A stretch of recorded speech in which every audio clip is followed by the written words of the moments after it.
how do you deal with when you're kind of looking around and reading and talking to people and kind of like especially spiritual teachers and people that you consider to have some level of authority, and then you run into tensions and conflicts between these teachings, A few very basic, areas where this comes up a lot is psychedelics comes up a lot with that, where some people think it's sort of okay, some people think it's the worst and most dangerous thing ever.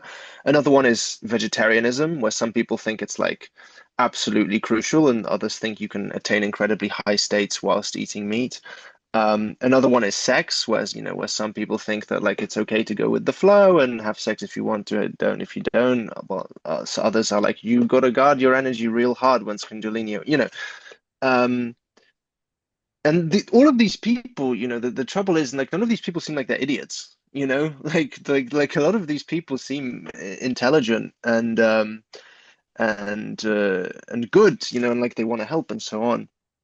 And it's like, but sometimes, you get from these conflicting sources information that's not just like a little bit different, but like seriously conflicting. Um, and how do you deal with that? That's been something I've really struggled with. Yeah. Yeah, yeah. Yeah. So the solution is that you find a teacher who you are able to fully trust and you commit to them their teaching and ignore Mm, everything else.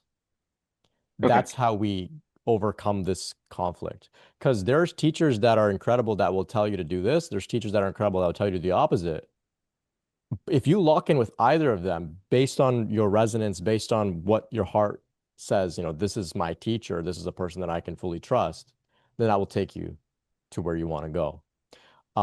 So that's the solution. Now, is that what you have to do? Not necessarily, but you can also recognize like, yeah, there's many paths up the mountain. There's many different ways of looking at it and thinking about it. Um, all of this stuff also has cultural influence around sex or diet. There's like many different elements. It's not just spiritual truth handed down from, the divine word for word directly. A lot of this gets filtered through the culture, through like what was happening at the time, right? So if you look at any of the Hmm. origins of some of these traditions, you'll see they're blends of other traditions.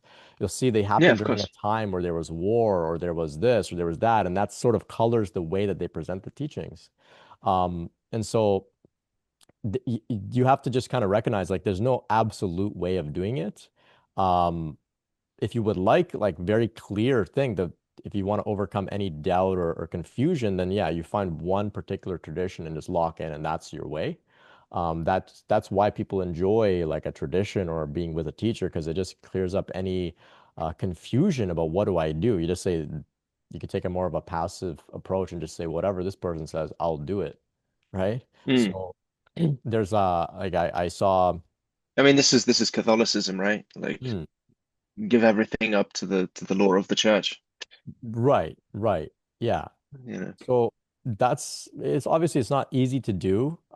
If you don't want to do that, well then you can take other approaches but you just have to be very open and loose and sort of experimental and follow your gut. You have to find the inner teacher which you're committing to fully, which is going Mm. to guide you and you'll learn how to have that relationship. Um, and you have to also then be willing to do whatever they say inside, which to me at least means you're not going to commit and say, I'll never eat this or I'll never do this, because tomorrow your inner guru could say that's what's necessary. And so you have to go with that. Mm. So, for example, I heard an interview on this YouTube channel. It's a great YouTube channel called Guru Viking. Um, he interviews like some really, really advanced practitioners from different traditions, and they just share really brilliant stuff. And one of them was talking about somebody who was looking for a Tibetan Buddhist teacher, and she wanted Mm. to be his, his disciple or whatnot. And he said, "Okay, go get some alcohol." And so I guess she went and got the alcohol, and then he's like, "Okay, drink it." And she's like, "What do you mean drink it? Like I'm a nun. Like this is forbidden." And yeah, eventually she drank it because the idea is, do you fully trust me? Or are you going to start questioning what I have to say? Because that's the idea of when you're with a really realized teacher, you have to fully trust them. So no matter what they say, you trust that they're sharing Mm. out of compassion to help you to awaken. Now, of course, there's many teachers that aren't authentic and people they'll take advantage of people's trust and that's Yeah. a whole other thing. But I guess the point I'm trying to make is that woman just was able to trust this teacher and ignore everything else and be well on her Mm. way and not have all these questions, right? That's actually very helpful.